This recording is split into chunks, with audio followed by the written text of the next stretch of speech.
Kwanza katika maisha yangu sijajua kama naweza nikabadilika kiasi kama hiki.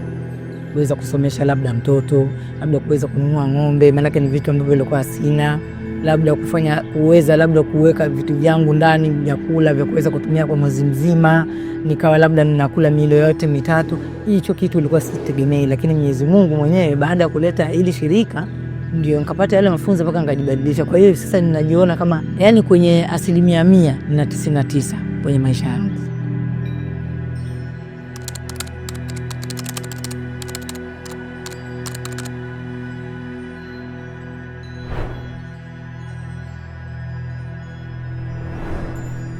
Kwa majina naitwa Pili Ali Makao. Mimi ni mkulima wa korosho. Nina shamba ambalo lina ekari 20 na nina shamba darasa ndani ya shamba langu. Mwanzoni kabla haya mafunzo nilikuwa ninapata korosho kama gunia 5. Yaani kwanza nilikuwa nalima ukulima wa kimazoea.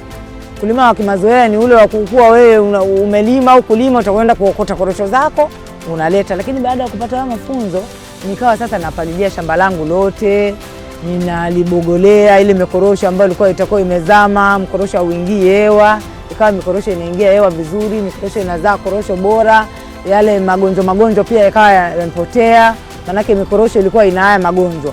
Lakini baada ya kupata haya mafunzo na kutekeleza kinachotakikana kwenye mikorosho, ikawa yale magonjwa yamepotea na korosho nikaanza kupata zile korosho bora ambazo nikileta Duga Amcos ninapata grade 1. Mimi shamba langu ni kubwa, siwezi kulitumia mimi mwenyewe labda kulilima mpaka nikalimaliza.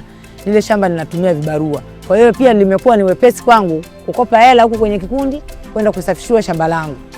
Basi kama ni kulimiwa kawaida, kama ni kubogolewa, kama labda ni kukokotoa korosho, pia ninapitia kuchukua hela kwenye kikundi, pia zinanisaidia.